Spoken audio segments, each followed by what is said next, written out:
IDTV మన ఉనికి మన వాణి. లోక్సభ నియోజకవర్గాల పునర్విభజన అంశం రాజకీయంగా తీవ్ర వివాదాస్పదం అవుతోంది. కేంద్రం ప్రతిపాదించినట్లుగా ప్రచారంలో ఉన్న విషయం ప్రకారం ఆ ప్రతిపాదన అమలైతే దక్షిణ భారత రాష్ట్రాల్లో నియోజకవర్గాలు తగ్గిపోతాయన్న వాదన రోజురోజుకు బలపడుతుంది. ఇదే విషయంపై సీఎం రేవంత్ రెడ్డి కూడా తీవ్రంగా స్పందించారు. కేంద్రం ప్రయత్నాలను అడ్డుకొని తీరుతామని, రాష్ట్రానికి ఎలాంటి నష్టం రాకుండా చూసుకుంటామని స్పష్టం చేశారు.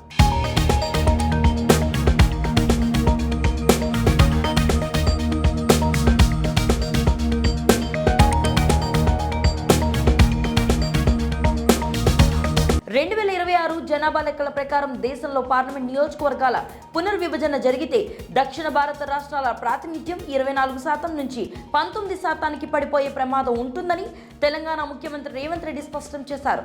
దీనిపై వ్యతిరేకంగా శాసనసభలో ఆయన తీర్మానం పెట్టారు. కేంద్రం అనుకున్నట్లుగా జరిగితే రానున్న కాలంలో దక్షిణ భారత రాష్ట్రాలతో సంబంధం లేకుండానే ప్రభుత్వాలు ఏర్పడతాయని, నిర్ణయాలు జరిగిపోతాయని స్పష్టం చేశారు. ఎంపీ స్థానాలు ఉన్నవి ఉన్నట్లుగా కొనసాగించాలని, సరిహద్దుల్లో మార్పులు మాత్రమే చేయాలని స్పష్టం చేశారు. అంతేకాకుండా ఏపీ పునర్విభజన చట్టం ప్రకారం తెలంగాణలో 119 నుంచి 153కు శాసనసభ నియోజకవర్గాలను పెంచాలంటూ సభలో పెట్టిన తీర్మానం ద్వారా కేంద్రాన్ని రేవంత్ రెడ్డి డిమాండ్ చేశారు. అవసరమైతే రాజ్యం సవరణ చేయాలని చెప్పారు. జనాభా ప్రతిపాదికను నియోజకవర్గాల పునర్విభజన చేస్తే పెద్ద రాష్ట్రాలైన ఉత్తరప్రదేశ్, మధ్యప్రదేశ్, రాజస్థాన్, బీహార్తో పాటు ఛత్తీస్గఢ్ వంటి రాష్ట్రాల్లో నియోజకవర్గాలు పెరుగుతాయన్నారు.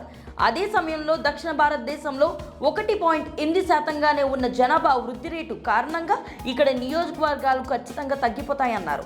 అంతేకాకుండా ప్రస్తుతం ఇప్పటికే దేశవ్యాప్తంగా వసూలవుతున్న పన్నుల మొత్తాల్లో దక్షిణాది రాష్ట్రాల నుంచి 36% ఉందని, కానీ తిరిగి వచ్చేది మాత్రం చాలా తక్కువగా ఉందని రేవంత్ లెక్కలతో సహా అంచనాలను వివరించారు.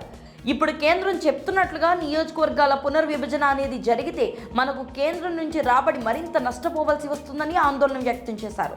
రీసెంట్గా తమిళనాడు ముఖ్యమంత్రి స్టాలిన్తో కూడా ఈ విషయంపై సమావేశం అయ్యామని, కేంద్రం తీరును ఎలా ఎదుర్కోవాల్సి ఉన్నదన్నది చర్చించామని చెప్పారు.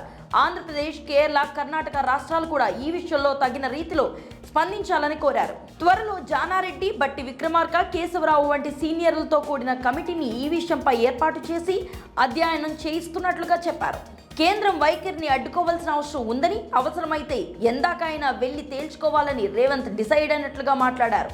రేవంత్ రెడ్డి అభిప్రాయంపై ఇప్పటి వరకు విమర్శలు రాలేదు కాబట్టి ముందు అందరితో కలిసి మరి ఈ విషయంపై ఆయన పోరాటం చేసే అవకాశాలు కూడా కనిపిస్తున్నాయి. ఎవరెవరు రేవంత్ రెడ్డితో కలిసి కేంద్రంపై కలిసికట్టుగా పోరాడతారన్నది ఆసక్తికరంగా మారింది.